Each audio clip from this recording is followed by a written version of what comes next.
নমস্কার বন্ধুরা, আবারও চলে আসলাম আরও একটা নতুন রেসিপি নিয়ে। যদিও আজকে গলার ভয়েসটা আমার একদম ভালো নেই, কারণ আজকে একটু সর্দি লেগেছে, একটু জ্বর ভাব আছে, তাই। কিন্তু যেহেতু বলেছি রেসিপিটা আজকে শেয়ার করব, তাই তোমাদের দিচ্ছি। আজকে আমি বানাচ্ছি একটু টাকোস, যেটা আমি রুটি দিয়েই বানাবো। টাকোস কিন্তু নানা রকম হয়, তো আমি রুটিটাই বানাচ্ছি। টাকোসের জন্য যে সবজিগুলো লাগবে সেগুলো আমি সবকিছু কেটে নিচ্ছি। দেখো, এখানে আমি ক্যাপসিকাম, টমেটো, পেঁয়াজ আর সুইট কর্ন সবকিছুই গুছিয়ে আমাদের কিন্তু অনেক সময় লেফট ওভার রুটি থেকে যায়, সেগুলোকে কিন্তু আমরা এই টাকোস হিসেবে ব্যবহার করতে পারি।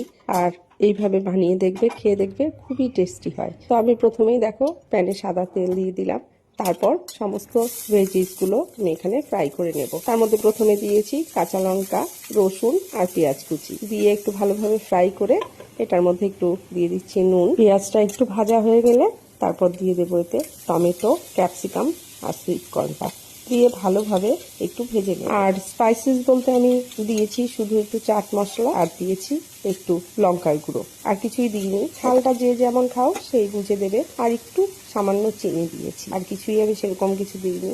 আর দিয়েছিলাম একটু মিক্সড হার্বস, যেটা পিজার হার্বস, সেটা মিক্সড হার্বসটা দিলে, কিংবা যদি মিক্সডটা না থাকে তবে তোমরা অরিগেনো দিতে পারো, এটাতে একটু ফ্লেভারটা অন্যরকম আসে। আর দিয়ে দিচ্ছি আমি পনিরটা ছোট ছোট করে কিউব করে কেটে পনিরটা দিয়ে দিচ্ছি। পনিরের জায়গায় এখানে তোমরা চিকেন চাইলে চিকেনই দিতে পারো।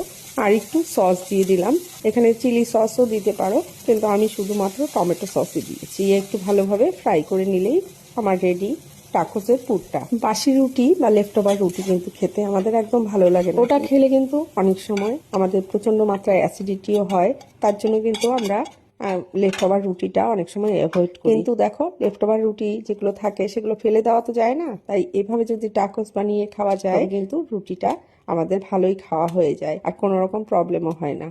আর সকালে একটা হেলদি ব্রেকফাস্টও হয়ে যায়।